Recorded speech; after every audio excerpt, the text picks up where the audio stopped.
to Bop's Garden. I'd like to talk to you today about Vanda Orchids. These type of orchids are a little bit more challenging than the other ones we've talked about. And what I like about these is I just think that these white roots like this are so cool. This gives you an idea that they cannot be in a regular pot because these roots need to dry out almost immediately after watering. So we grow them in these slatted boxes like this. They're made of cedar, and they grow initially in smaller pots like this. And as they outgrow the pot and they expand, you can see the old pot inside here. This was what it was originally growing in. And there's no way to repot these. You can't remove them from the pot. So they just go into a larger pot, and it keeps on getting bigger and bigger.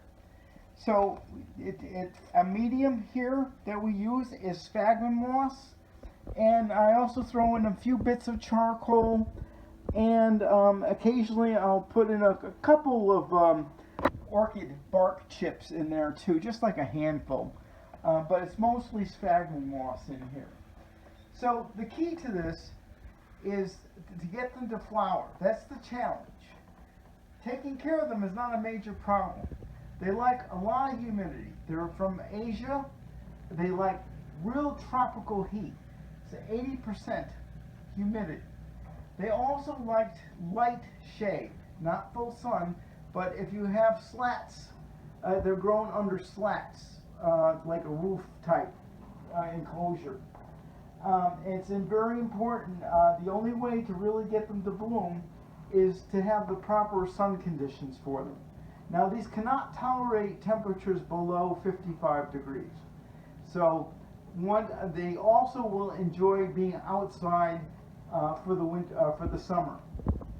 So unless you have a greenhouse, it's very important that they should be moved outside. You put them under the deeper shade and then move them into lighter shade when the nighttime temperatures are above 55. During the winter time, they need a really bright sunny window. They take more light in the winter time. I grow these under grow lights.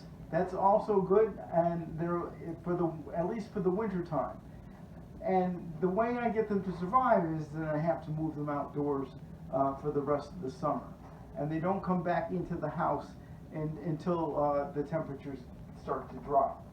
So when it's really hot and bright, they may need to be watered almost every day.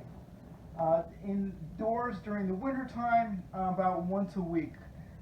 And I have a fertilization schedule. We use a 20-20-20 fertilizer. That's the NPK number, the nitrogen, phosphorus, and potassium.